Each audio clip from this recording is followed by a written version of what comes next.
I think I spoke a trade into existence. Let's talk about it.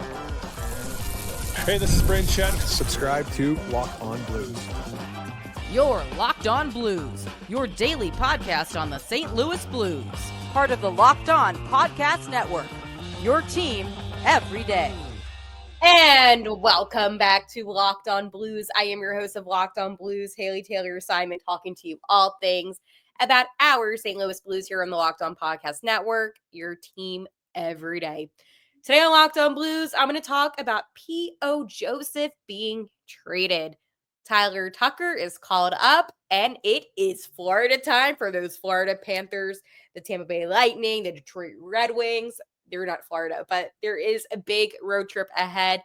So we're going to talk all about it on today's episode of Locked On Blues. But before I dive into things, I just want to let you know that you can start the season with a big return on FanDuel. New customers can place a $5 bet, and you'll get started with $150 in bonus bets if you win your first $5 bet. Visit FanDuel.com to get started. So last night, I want to say it was around 7 p.m., a trade was announced. Now, on Locked On Blues, I've been talking a lot about potential trades, and I mentioned this player. It was P.O. Joseph who got traded, but I didn't mention him as somebody that I could see the Blues trading. Now, I have to tell you, I get why they did it, and I'm talking about the Blues organization. I get it. However, I'm still a little bit disappointed with what the Blues got back in return because, P.O. was traded to the Pittsburgh Penguins, right? You might be thinking, did you get a late round draft pick? Like, did you get anything? And we got something that we're kind of familiar with here in St. Louis. And it's something that we've received before. And it is called future considerations. That is right. So future considerations. Doug announced the trade yesterday. Joseph again, the 25-year-old signed July 3rd of this past summer. And he appeared in 23 games, logging 2 assists and 23 penalty minutes. So that's what happened with P.O. Joseph and the Pittsburgh Penguins. Now, it's really interesting to me, right, that they couldn't get anything in return for P.O. Joseph. I thought that was actually kind of interesting. But, I mean, P.O. Joseph is back in Pittsburgh, and I don't know how the fans really feel about it. I'm sure they're happy about it, right? But I don't know. I just feel like this was a really bad trade. And the thing is, too, when you think about it, you're just basically doing a salary dump, which makes me think about maybe if a certain player is going to be coming back. However, we don't know that yet. So with Cam Fowler coming over here to St. Louis, obviously, that's a defenseman, right? But I just have a really difficult time understanding the whole future considerations. Like, that's all they got out of him. I don't know. I thought that was a little bit strange. But one thing that I want to do before I talk about, the contract and what the Blues are going to be regaining cap space, I want to talk about Matthew. So for those that don't know and live underneath a rock, P.O. Joseph and Matthew Joseph are brothers. I know. Isn't that kind of crazy? But no, they are brothers, and it was really cool for them to play together. Matthew is the older brother at 27 years old. As I said, P.O. 25. And it was such a cool experience. Like, I'm sure you saw their Halloween costume and the parents at the game and just what it meant to the whole entire family. And Matthew, I mean, obviously he was upset. He posted an Instagram story last night saying one last dinner, and you can tell that it meant so much to these two brothers to play together. And I just really wish nothing but the best for P.O. And I know that Matthew was saying, hopefully one day we can play together again, and 100%. So again, it is what it is, right? It's very unfortunate. However, it is what it is. So anywho, he was making, by the way, I believe it was a 1-year contract for $950,000. So again, that's the Penguins' problem now. So it is what it is. I think that this was honestly a smart decision by Dougie A. Bad decision maybe for the Penguins, but again, I wanted to really just focus in on what could potentially be happening. So I want to take a look at something that I do a lot, which is called looking at the roster on the NHL website, because I work for a media outlet for another hockey team. Sometimes we don't always get told about players' statuses, right? And you figure it out from the website because they have to update it. So PR, all of them, they're not obligated to tell you. So sometimes you have to do some of your own investigation, right? I know that sounded very confusing, maybe, but it just gets me thinking about a certain player and how he is doing, okay? Nick Leddy, okay? He appeared in 4 games this season. Obviously, the last game that he played was against Minnesota on October 15th, but it makes me question, is Nick Leddy maybe getting back to being, good again? So obviously, on the official website, it doesn't say anything specifically about Nick Leddy, which really infuriates me because I thought that would make sense. I know that they have like their freeze because of the NHL's rules on like trades and all that stuff. But yeah, it definitely makes me a little bit nervous about what's going to happen. Not nervous necessarily, but there is pressure now on Nick Leddy. I don't think P.O. Joseph was a bad player. I think that he was better than some other players that the Blues have on defense. I think that he was better, in my opinion, than how Perunovic has been playing. And I'm not a Perunovic hater. It seems like that. I'm really not. I do root for him. Obviously, you root for your players to succeed. I was just a little bit more surprised about maybe P.O. being traded and not Scott Perunovic. But I want to say, because I was thinking about Scott Perunovic's contract, and he is making a little bit more money than P.O. was. He's making $1.15 million. So he's making more money than P.O. Joseph. That's why in my head it didn't make sense, because it's like, if you're making more money, wouldn't you want that money away? Like, it just doesn't make sense necessarily to me. And I'm not saying that P.O. was underpaid by any means. I think that he's actually getting paid a fair amount. It's just surprising to me.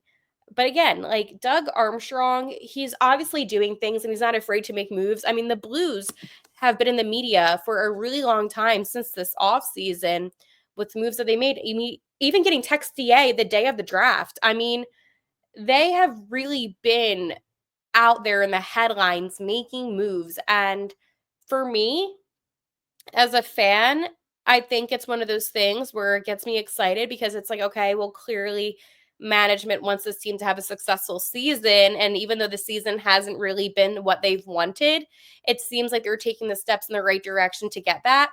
However, at the same time, I still want to see those results on the ice. And that's something that I'm not seeing. I'm not seeing this team execute on the ice the way that I would want them to. So that's why, again, when there's a player like Scott Perunovic that hasn't been playing that well, who's been healthy scratched a lot, and I know P.O. has been healthy scratch a good amount as well, it just makes me a little bit confused about what the plan is, right? The plan of action is. And I think that for any fan of the Blues right now, you should be asking yourself, well, what is this plan of action? Because it doesn't make any sense. And again, it's one of those things where I am really excited about a player that was recalled. And again, I'm going to talk about that in a whole entire segment, okay? But I really just wanted to reiterate that I think it was one of the coolest things for Matthew and P.O. to be on the same team at the same time, even though it was a couple months. I know for me, it just was so cool to see all the behind the scenes and just how they interacted together. And when I was actually with the team when they were in my city, I went to morning skate. I went to like their practices, morning skate, the game. I was really invested, right? And PO was one of the last skaters on the ice working on drills. And one of those things where he is a hard worker and it is what it is, but I wish him good luck in Pittsburgh. And with that being said, a trade did happen. I feel like I kind of manifested a trade happening with how much I've been talking about trades.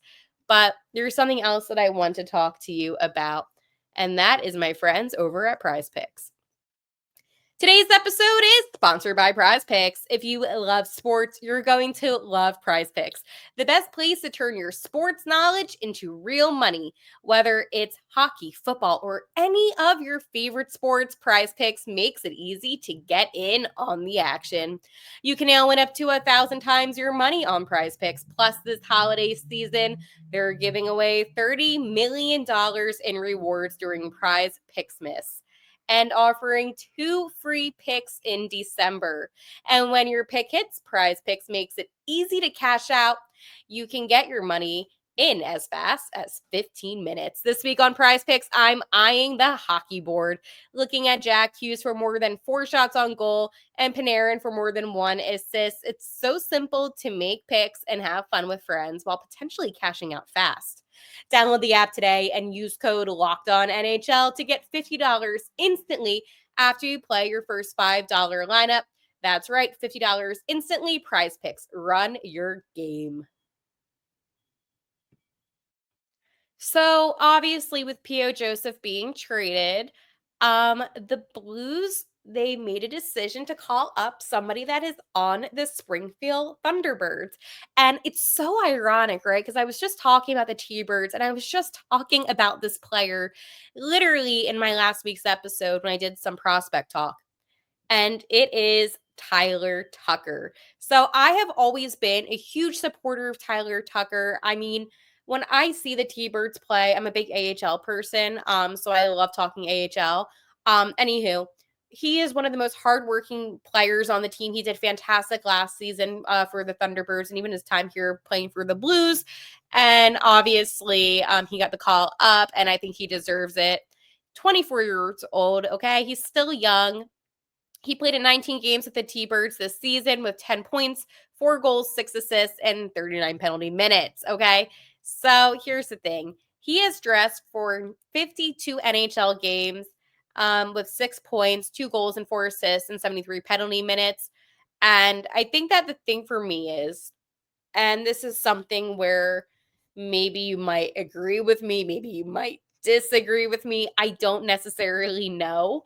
However, when I look at different defensemen, right, there's not that many on the Thunderbirds, right, that I would say should be called up. You have Corey Shuteman, who I think did a good job. Leo Loof, not ready, right? Samuel Johansson, I like him. Scott Harrington and Hunter Skinner, and then Michael Bushinger. But you don't have necessarily the most like dominant defenseman.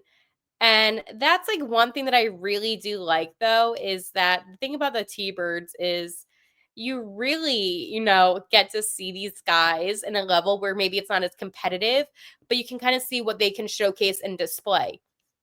For me, was I disappointed about Tyler Tucker, not making the team or anything like that? There was a part of me that felt, kind of bad for him because, again, I told you that I am a fan of Tyler Tucker. But it is one of those things where I do feel like this is something that is going to benefit him. And I think starting the season off in Springfield and really being able to just, get his groove back, keep going is what he needed to do. I think about Tyler Tucker last season, right? And I think about the games that he played, and he didn't really produce much on the ice towards the end, which was really disappointing with all that he did in Springfield. And I always defended him, even this offseason when I was doing my player profile reviews. I think I gave him a C. I want to say C or C plus. I have to pull up my chart again. But the reason why I did that was because he was all right. It was very average, a little bit, maybe below average. However, I have to keep in mind that he is not a top pairing defenseman type of player. But again, I am happy for Tyler Tucker. Last season, Tyler Tucker and Scott Perunovich would rotate all the time. And it was really funny, at least to me, because I feel like it was always like a seesaw, right? They'd be rotating. But now with what's been going on with, Letty and just the rotation of players, Perunovich has been in the lineup a lot more than I thought he would be this season. I know that in the first 5-6 games he wasn't, which I was upset about. I honestly did not like that decision that at the time Coach Bannister was making, but you have to really trust your coaches and you have to trust what they're doing. And that's why with Doug Armstrong, I'm trusting this decision. I think there was a reason why they decided to call up Tyler Tucker. I mean, they sent Matthew Kessel down.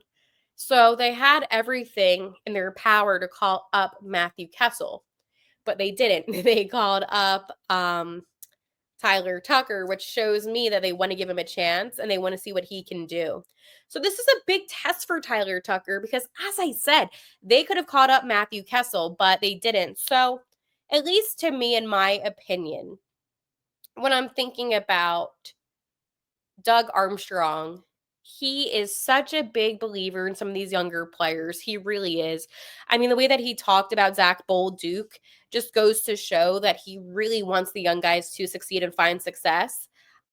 Obviously, Tyler Tucker has yet to be coached under Coach Jim Montgomery, as he was only coached under Bannister. So it's just one of those things where I do feel as if this is kind of we will see situation. Nothing's permanent, right? But at least to me, it seems like this was the plan if they were going to call up Tyler Tucker. And he's been playing really well in Springfield too, which I don't know. It just makes me very excited, if you want me to be honest with you, about, this whole situation. Like, I am excited to see what he can display, what he can do if they put him in the lineup, right? And again, give him a chance. It's an unfortunate situation to what happened with P.O. Joseph, but for Tyler Tucker, this is his opportunity to really showcase and display why he should be playing here wearing the blue note. So again, happy for Tucker. Again, very unfortunate about P.O. Joseph, but I really do believe he will have a better opportunity for himself back in Pittsburgh, okay? Again. And I saw just now the Pittsburgh admins tweeted he made it safely to Pittsburgh. Well, where is Pittsburgh at right now, actually? I think Pittsburgh is on the road, but I want to say Nashville. Let me see, because I really want to say that they're in Nashville for whatever reason. I don't memorize other teams' schedules. Oh my God, they are in Nashville. Haley T. Simon, hockey genius. So he's in Nashville now with the team. So let's talk about what I love, and that is FanDuel. Oh, it's Thursday night football tonight. Let's go. Get ready to tackle the NFL action with FanDuel, America's #1 sportsbook. Because right now, new customers can bet $5 and get $150 in bonus bets if you win. The FanDuel Sportsbook app gives you everything you need to place live bets on the NFL all in one place. So when you get a hunch in the middle of the game, you can check out the latest stats, view live play-by-play, and so much more on the same page where you place your bets. Just visit FanDuel.com to join today. You'll get started with $150 in bonus bets if you win your first $5 bet. That's FanDuel.com. Never waste a hunch and make every moment more with FanDuel, an official sportsbook partner of the NFL. Thursday night football. I think this is the last week for Thursday night football, actually. Let me go see. I really do believe that this is the last week. Yeah, so that's sad, but good games tonight. Broncos, Chargers. Why do I want to say there was 2 games tonight? No, that's on Saturday, actually. I lied. Yeah, Saturday there was 2 games. So Broncos, Chargers. I want the Broncos to win. Why not? Bring the drama. Okay. Anyways, let's talk about the Lightning. That is right. So the Blues are at the Lightning tonight because it is Florida time. Woo, woo. Okay. So Sunshine State, you already know what's going on. They're going to be taking a 3-game road trip. So Tampa Bay Sunrise to take on the Panthers, defending champs, and Detroit before a 3-day break for the holidays. So this game I am personally excited about because this, to me at least, is a game where maybe we can see some things that we kind of need to see out of certain players, right? So, anyways, with Texier back, um, he will be replacing Sonny expectedly, right? So then Holloway will be back playing center. So that's basically going to change. Broberg did not participate at practice today, but he said that Broberg needed a maintenance day, but he's expected to play against the Lightning. So that was yesterday, so he'll be fine. So Tyler Tucker, he was just recalled from Springfield, and he is expected to arrive in time for the game. So he's like not going to play, obviously, but hopefully maybe against the Panthers. So this is tonight's projected, keyword projected, lineup. So in that first line centering, it is Robert Thomas. To the left, it is Jakey Neighbors. To the right, it is Bushy. Centering that second line, it is Captain Braden Shen. To the left, it is Alexi. To the right, it's Jordan Kyrou, who's been on a hot streak, who is underrated, who people don't appreciate enough. Jordan Kyrou. On that third line centering, it is Dylan Holloway. Even though I like him better on the wing. To the left, it is Brandon Saad. And then on the right, it's Zach Bolduc. Finally, in that fourth line, it is the Aussie Nathan Walker centering. To the left, Texier. And to the right, the only Joseph on the team, Matthew. That was cold, sorry. Defense. On that first pair, it is Cam Fowler and Colton Parayko. Then it is Philip Broberg and Justin Folk on the second pair. Finally, that third pair, it is Ryan Suter and Scotty Perunovich. Finally, in net, it is going to be Jay Binns. So that is your starting lineup today. So anyways, I think that here's the thing. Bushy talked about the loss to the Devils, right? And what this team needs to do, right? Things like that. And he says, I don't think it was tough, but we didn't have a grade A game. I don't think we get lots of chances, and it doesn't generate anything. We have to learn from that. We need to learn to win from those type of games. And I think that for the Blues, that was a really good takeaway that Bush had, because they really didn't generate much. And it was a lot of bad calls on the refs too. But anyways, my concern right now is the Tampa Bay Lightning being a hot team. 3-game win streak going on. They most recently had a 5-3 victory over the Columbus Blue Jackets. And here's the thing. The Lightning in that 5-3 victory, they were scoring the first 4 goals of the game, and they had a comfortable lead. And then the Blue Jackets came back a little bit in the third. But, I mean, that's what I'm saying. Like, the Lightning are not afraid to get off to a really hot start, which makes me a little bit nervous. So that to me just makes me a little bit on the nervous. Braden Point, though, he has 21 points of the season. He got his 21st point of the season against the Blue Jackets Tuesday. He nails a 3-game goal streak.